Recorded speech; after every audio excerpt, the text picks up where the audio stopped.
आज हम अलंकार शास्त्र का इतिहास इस विषय पर अध्ययन करेंगे। काव्य के शास्त्रीय अध्ययन से काव्य शास्त्र नामक विद्या का जन्म हुआ, जिसे अलंकार शास्त्र के नाम से अभिहित किया गया। आज तक इस विद्या को क्रियाकल्प, सौंदर्य शास्त्र, साहित्य विद्या और काव्य शास्त्र के नाम से पुकारा जाता रहा है।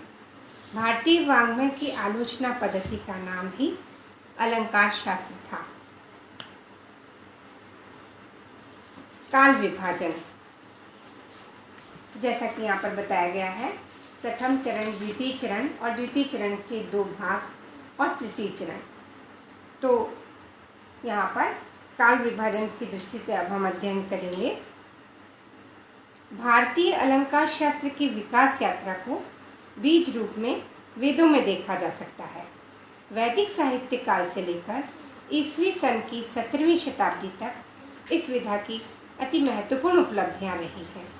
अलंकार शास्त्र के विकासात्मक चरण इस प्रकार से हैं कि जो प्रथम चरण है वो प्रारंभिक काल वैदिक साहित्य से लेकर भरत तक, भामहाचार्य 700 ईसा से पूर्व। द्वितीय चरण मम्मटाचार्य 1050 से 1100 ईसा से पूर्व स्वतंत्र उद्भावना काल। द्वितीय चरण को दो कालों में विभाजित किया जा सकता है। प्रथम ध्वनि काल 100 से 850 ईसा तक, द्वितीय ध्वनि काल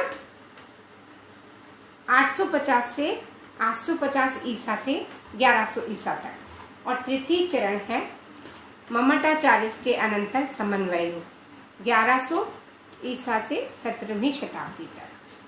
प्रथम चरण प्रारंभिक काल, साहित्य शास्त्र की प्रत्येक विधा किसी निश्चित अवधि के अंतर्गत प्रचलित होकर विकास प्राप्त करती है। अलंकार शास्त्र की साहित्यिक विधा का प्रारंभ कब हुआ यह निर्धारण करना कठिन है। इससे संबंधित अनेक अपवाद प्रचलित हैं। भरत मुनि ने नाट्य शास्त्र के उद्गम होने की उद्भावना ब्रह्मा जी से की है। भरत मुनि के नाट्यशास्त्र राजशेखर, सुवर्णनाथ, कुचुमार, नंदिकेश्वर, अभिनवगुप्त, काश्यप और वररुचि काश्यप तथा ब्रह्मदत्त आदि आचार्यों के नामों का उल्लेख किया गया है, जिन्होंने लक्षण शास्त्रों की रचना की। इन सभी साक्ष्यों से यह विदित होता है कि भारत में अलंकार शास्त्र का उदय अति प्राचीन काल से हो चुका था। अलंकार शास्त्र की सर्वप्रथम व्यवस्थित रचना कौन सी है, इस प्रश्न का उत्तर देना कठिन है, लेकिन कुछ विद्वानों के द्वारा अलंकार शास्त्र के प्रथम लक्षण ग्रंथ के रूप में अग्नि पुराण को मान्यता दी गई, परंतु इसकी प्राचीनता संदिग्ध है। इसके अतिरिक्त हर प्रसाद शास्त्री आदि विद्वानों ने आचार्य भरत मुनि का आविर्भाव ईसा पूर्व द्वितीय शताब्दी निश्चय किया है। अतः उनकी रचना नाट्य शास्त्र ही अलंकार शास्त्र की अति प्राचीन रचना है। नाट्य शास्त्र के अंतःबाह्य साक्ष्यों के द्वारा भी उसकी प्राचीनता सिद्ध होती है। इस नाट्य शास्त्र के 3 अंग हैं: गद्य भाग, दूसरा सूत्र विवरण, स्वभावकारिका, तीसरा अन्य श्लोक। अन्य श्लोकों को 3 भागों में विभाजित किया जा सकता है: आनुवंश श्लोक, सूत्रानुविद श्लोक और पूर्वाचार्यों की कारिकाएं। नाट्य शास्त्र में ललित कलाओं के अतिरिक्त अलंकार शास्त्र के विविध अंगों का विवेचन प्राप्त होता है। द्वितीय चरण प्रथम ध्वनि काल।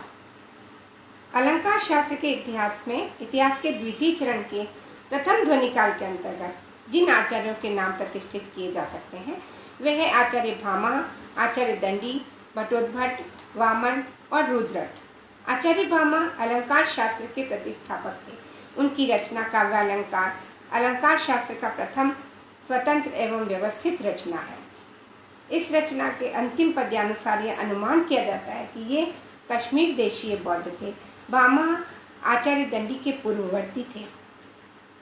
आचार्य दंडी को रीति संप्रदाय और अलंकार शास्त्र के उद्भावक व पोषक दोनों ही रूप में स्वीकार किया जाता है। आचार्य दंडी दाक्षिणात्य थे और इनका समय निर्धारण संदिग्ध है, परंतु अधिकतर विद्वानों ने इनका समय 7वीं शताब्दी का उत्तरार्ध स्वीकार किया है।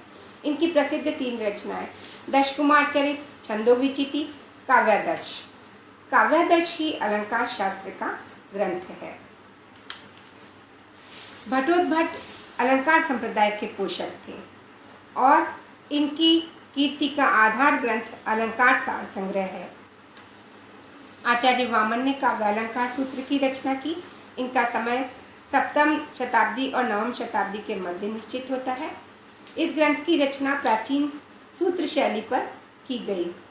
आचार्य रुद्रट ने अलंकार शास्त्र पर अपनी रचना काव्यालंकार लिखी। रुद्रट का समय 900 ईसा के लगभग है। संभवतः ये कश्मीर निवासी थे। काव्यालंकार पर नैमी साधु की प्राचीन टीका है। इस ग्रंथ में 16 अध्याय और 734 पद्य हैं। इस प्रकार रुद्रट अलंकार शास्त्र के पोषक आचार्य हैं। आपने सर्वप्रथम ही अलंकारों का विभाजन वैज्ञानिक रूप से प्रस्तुत किया। संक्षेप में रुद्रट का विशेष योगदान अलंकार शास्त्र के उन्नयन में रहा है। उसे विकास की एक विशेष सीढ़ी तक उन्होंने पहुंचाया है। ये हमने आज पढ़ा अलंकार शास्त्र के इतिहास में काल का विभाजन प्रथम चरण और द्वितीय चरण का प्रथम ध्वनि काल तक अध्ययन किया है। द्वितीय चरण का जो द्वितीय ध्वनि काल और तृतीय चरण है उसे हम नेक्स्ट चरण पर अध्ययन उसका हम करेंगे। धन्यवाद।